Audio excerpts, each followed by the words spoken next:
প্রধান উপদেষ্টা নিজে 5 তারিখে জাতির উদ্দেশ্যে দেওয়া ভাষণে কিন্তু নির্বাচনে একটা সময় ঘোষণা করেছেন।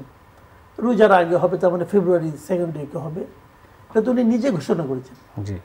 কিন্তু ইন্টারেস্টিং হলো, যত লোকের সঙ্গে দেখা হয়, যখন রাজনীতি নিয়ে কথা উঠে অথবা ওনারা নিজের থেকে তুলেন, তারা কিন্তু এই প্রশ্নটা করেন যে নির্বাচন কি আসলেই হবে। আমার ধারণা এই প্রশ্ন আপনিও শুনেছেন অনেকবার। তাহলে একটা দেশের সরকার প্রধান নিজে জাতির উদ্দেশ্যে ঘোষণা করছেন, তারপরেও সাধারণ মানুষ তার উপর আস্থা রাখতে পারছে না। এটা কেন? কারণটা আসলে কারণ কি? এটা একটা ভয়ঙ্কর, এরা এরকম হয় নাই কিন্তু। এটা কেন?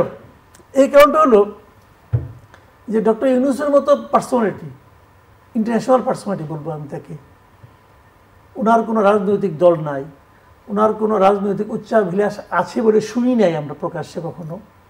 তো এরকম একজন লোককে নিয়ে মানুষের মধ্যে এই যে আস্থাহীনতা, এটা কিন্তু আসলে আমি মনে করি যে এটি উনি ক্রিয়েট করেছেন, ওনার বিভিন্ন আচরণের মাধ্যমে উনি ক্রিয়েট করেছেন।